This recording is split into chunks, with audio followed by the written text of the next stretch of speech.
일단 그 해에 정시 실기고사가 기출될 수 있는 뭐 방향성 이런 부분을 좀 추론해 볼 수 있는 대회이기도 하고, 재료 같은 경우에도 일정 부분 유사성이 있게끔 나오니까 그러니까 그 부분에 대한 것도 좀 참고할 수가 있을 것 같고, 실기대회에서는 좀 시도하는 부분에 있어가지고 좀 획기적인 그림들, 다양한 접근이나 시도, 그리고 과감한 그림들을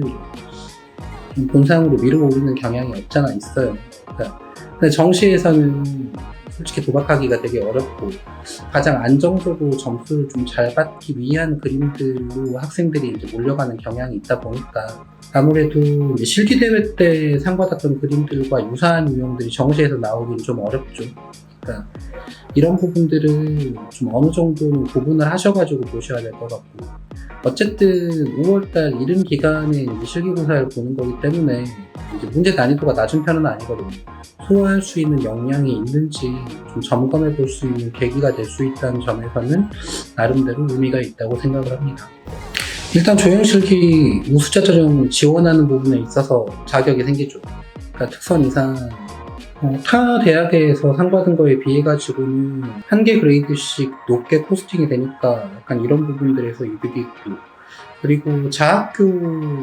실기대회에서 상 받았던 학생들 중에서 본상 받은 학생들에 한해서는 장학금이 나오는 걸로 알고 있는데,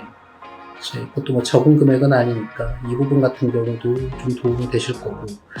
어쨌든 국민 프론티어 전형에 비해서 수시 기준에서는 조형실기 우수자 전형이 아무래도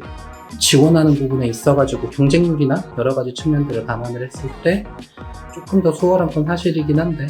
본상까지 올라가는 경쟁률이 너무 이제 하드코어 하니까 뭐 짧지만, 그러니까 2월부터 늦어도 3월부터 이제 입시반으로 올라온 이후에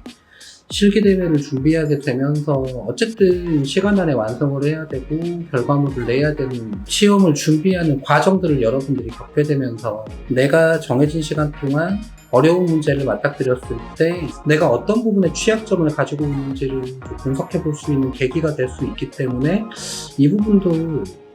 조금 이른 시기긴 하지만은 여러분한테 적잖게 도움이 될 거라고 생각을 해요. 근데 이게 되게 모호한데, 좀 정시 실기 준비하는 거에 좀 고정관념에서 좀 벗어나면은 아무래도 조금은 더 유리하지 않을까 생각을 하는 게, 안정적으로 그림을 그린다고 했을 때는 좀 불안하지 않은 구도와 점수를 깎이지 않기 위해서 좀 노력하는 게 정시 실기고사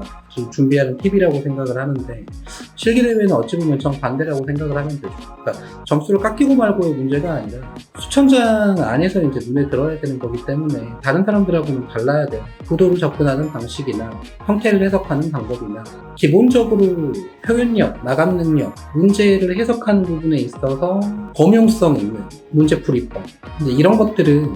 만점에서부터 깎여 들어가는 정시라고 하는 틀 내에서 내가 살아남기 위한 방법인 거잖아요. 근데 실기대회 같은 경우는 안 뽑히면 그냥 끝이란 말이에요. 입선까지 받으시려면은 문제를 틀리지 않는 선에서 노멀하게 완성을 한다면 입선까지는 무난하게 받으실 거고, 특선 같은 경우는 그래도 입선권에 있는 그림 중에서 조금 더 표현력이 뛰어나고 형태력이 좋은 친구들, 약간 이런 친구들이 특선권이라고 하면, 봉상 이상 정도의 이제 소수 봉상 같은 경우는 다른 사람들하고는 이제 조금 다른 발상, 과감한 구도, 내용을 풀이하는 부분에 있어가지고 참신함, 이런 요소들이 수반이 돼야 되는데,